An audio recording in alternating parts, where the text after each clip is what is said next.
Bai Jue datang ke istana Hundun untuk mencari Sanggu. Di sana juga berkumpul Tianqi dan Ziyang. Tianqi rewel minta Sanggu menyuapinya makan dengan alasan tangannya masih sakit terkena teratai cakar 9. Ziyang mengejek Tianqi yang menjadi lemah karena teratai cakar 9 saja.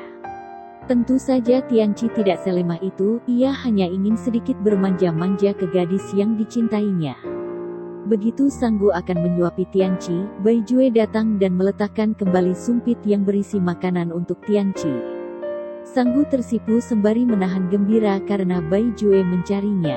Bai Jue menjelaskan kalau teratai yang melukai Tianqi berasal dari istananya, sehingga Gu Jun tidak bersalah sama sekali. Di sini Tianqi mendebat Bai Jue karena yang terluka adalah dirinya, seharusnya Bai Jue meminta maaf padanya. Di sini terlihat sekali Bai Jue cemburu kepada Tianqi, apalagi ketika Tianqi mengatakan akan sibuk selama 1 bulan ini bersama Sanggu untuk melatih Gu Jun. Bai Jue menawarkan kepada Sanggu untuk menggunakan alam kegelapan miliknya sebagai tempat berlatih bagi Gu Jun agar murid Sanggu itu bisa menjadi dewa. Bai Jue juga sudah menyiapkan pil untuk mendongkrak nadi dingin Gu Jun. Tianqi tidak mau kalah dari Bai Jue. Ia juga menawarkan berbagai barang terbaik miliknya untuk membantu Gu Jun berlatih. Dewa siluman ini juga bisa membuatkan pil yang bisa membantu Gu Jun. Ucapan itu disambut gelak dan sindiran baik dari Bai Jue dan Ziyang. Tidak ada yang mau minum obat dicampur arak, kata Bai Jue. Ziyang menyetujui ucapan Bai Jue mengingat Tianqi selalu minum arak. Bai Jue berjanji akan menyerahkan kunci alam kegelapan ke Sanggu nanti tengah malam. Sanggu mengetahui bahwa alam kegelapan milik Bai Jue adalah tempat terbaik bagi Gu Jun untuk berlatih dan menjadi dewa. Tianqi ingin memegang Sanggu dan lagi-lagi digagalkan Bai Jue. Di sini Tianqi menyadari Bai Jue cemburu padanya. Sanggu berusaha membuat Tianqi tenang dengan menjelaskan baik-baik. Sanggu yang merasa sedikit harapan dari sikap perhatian Bai Jue menanyakan padanya, bagaimana jika Gu Jun yang menang dalam pertandingan? Ketika itu hanya disebutkan hukuman bagi yang kalah, tapi tidak disebutkan jika menang. Bagaimana Bai Jue terdiam, ia tidak mampu menjawab. Sanggu seketika murung, ia merasa sudah salah mengajukan pertanyaan. Gadis itu pergi meninggalkan ketiga dewa sejati yang masih terdiam. Tianqi memarahi Bai Jue yang tidak berperasaan, yang hanya mementingkan latihan saja tanpa memikirkan perasaan Sanggu. Lelah dengan semuanya, Bai Jue juga pergi meninggalkan Tianqi yang masih mengomel. Ternyata Ziyang juga pergi ke alam bawah karena tiba-tiba keadaan darurat. Wu Huan menjadi teman berlatih bagi Gu Jun. Permainan pedang Gu Jun sangat bagus, tapi Gu Jun juga menyadari dengan kondisinya yang terlahir dengan nadi dingin akan sulit untuk menang melawan Dewi Salju. Wu Guang datang. Ia ingin membantu Gu Jun berlatih sekalian PDKT sama Wu Huan. Wu Guang menghadiahkan lumpur pemandian air panas dari sukunya untuk Wu Huan. Sementara itu Tianqi menyiapkan pesta kembang api untuk membuat Sanggu tersenyum, setelah pertemuannya dengan Bai Jue yang membuat Sanggu bersedih tadi. Sanggu senang melihat kembang api yang indah sementara Tianqi mengatakan sesuatu yang membuat Sanggu meledek Tianqi. Tapi Tianqi tidak bercanda, kali ini ia serius mengutarakan isi hatinya ke Sanggu. Tianqi mengatakan dirinya mencintai Sanggu. Sanggu sangat terkejut dengan apa yang Tianqi katakan. Bagi Sanggu, Tianqi sudah ia anggap sebagai kakaknya sendiri. Ia tidak mencintai Tianqi. Ada Bai Jue di hati Sanggu. Ia paham perasaan sakit dan sedih yang Tianqi rasakan, karena itu juga yang Sanggu rasakan, mencintai orang yang tidak mencintaimu. Sanggu tidak ingin kehilangan Tianqi sebagai kakak. Tianqi berusaha menahan kepahitannya dengan mengatakan tidak apa-apa. Sanggu menolaknya tapi jangan menjauh darinya, sampai kapanpun gadis yang Tianqi cintai hanyalah Sanggu. Di istana Changyuan, Bai Jue sedang menulis laporan tentang teratai cakar 9 sembari menunggu waktu untuk bertemu Sanggu. Ia memanggil Hongri, namun yang datang Dewi Salju. Dengan percaya dirinya, Dewi Salju membawakan minum untuk Bai Jue. Dewa Agung Bai Jue mengingatkan kepada Dewi Salju untuk pergi dari alam dewa setelah pertandingan selesai agar ia tidak membeberkan kesalahan Dewi Salju di depan umum. Dewi Salju tidak mengerti kesalahan apa yang dibuatnya sampai Dewa Agung Bai Jue berkata begitu. Bai Jue pergi meninggalkan Suiying yang bersedih menuju istana Chaoseng milik Sanggu. Di luar Bai Jue bertemu Tianqi yang mabuk. Bai Jue tidak tahu kalau Tianqi baru patah hati karena ditolak Sanggu. Yang ia tahu perbuatan Tianqi sangat keterlaluan di saat Zi yang bersama para dewa menjaga alam bawah mati-matian. Di sini Tianqi malah mabuk-mabukan, gak ada aturan. Sanggu menunggu Bai Jue di istananya dengan tidak tenang, khawatir. Namun Bai Jue tidak akan mengingkari apa yang sudah ia janjikan. Sanggu bergegas mencari Bai Jue.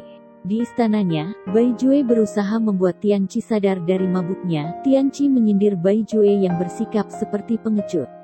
Mencintai tapi tidak berani mengakui, hanya memikirkan takdir Sanggu sebagai Mahadewa semesta tapi tidak memikirkan perasaan Sanggu. Untuk Tianqi, sikap Bai Jue enggak layak mendapat simpati. Bagi Bai Jue, asalkan Sanggu selamat, itu sudah cukup. Akhirnya Sanggu bertemu Bai Jue. Ia menyerahkan kunci alam kegelapan untuk Sanggu dan berjanji jika Gujun menang, maka Sanggu tidak perlu pergi ke neraka terdalam. Sanggu gembira sekali mendengar ucapan Bai Jue itu.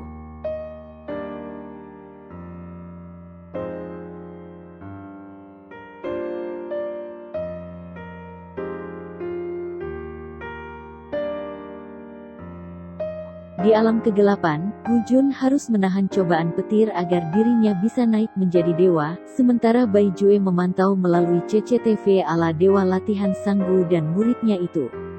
Sanggu membantu Gujun melewati cobaan dewa. Melihat muridnya hampir tidak sanggup lagi, Sanggu menerjang masuk untuk menghadang cobaan petir untuk Gujun.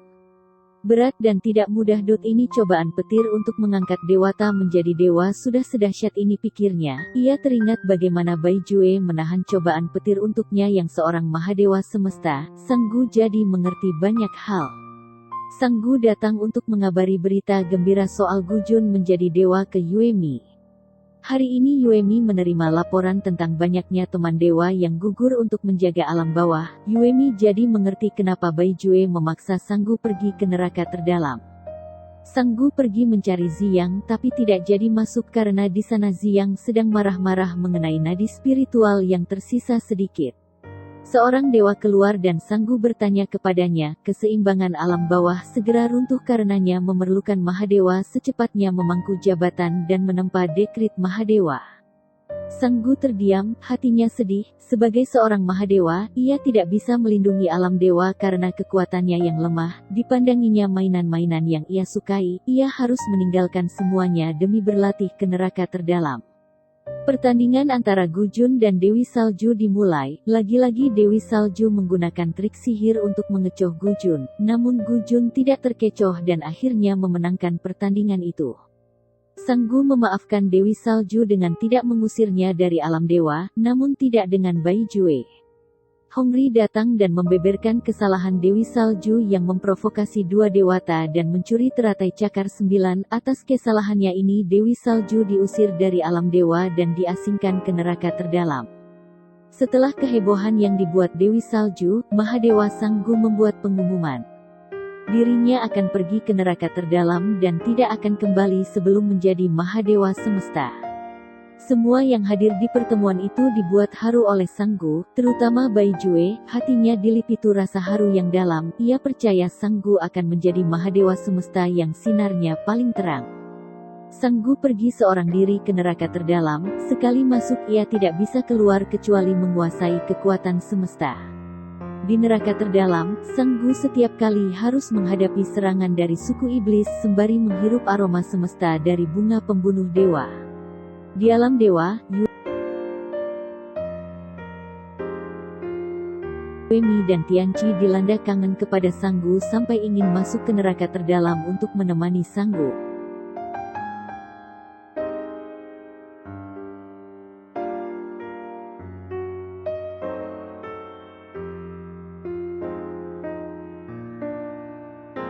Tianqi menyalahkan Bai Jue yang membuat Sanggu pergi ke neraka terdalam. Ia minta Bai Jue berdoa agar Sanggu baik-baik saja di dalam sana. Ucapan Tianqi ini memacu Bai Jue untuk melindungi Sanggu. Ia pun menerobos neraka terdalam dengan menggunakan roh primordialnya untuk diam-diam menjaga Sanggu meski resikonya Bai Jue bisa saja terluka parah, umurnya berkurang bahkan menjadi abu. Demi memastikan Sanggu selamat, Bai Jue tidak memperdulikan resiko itu.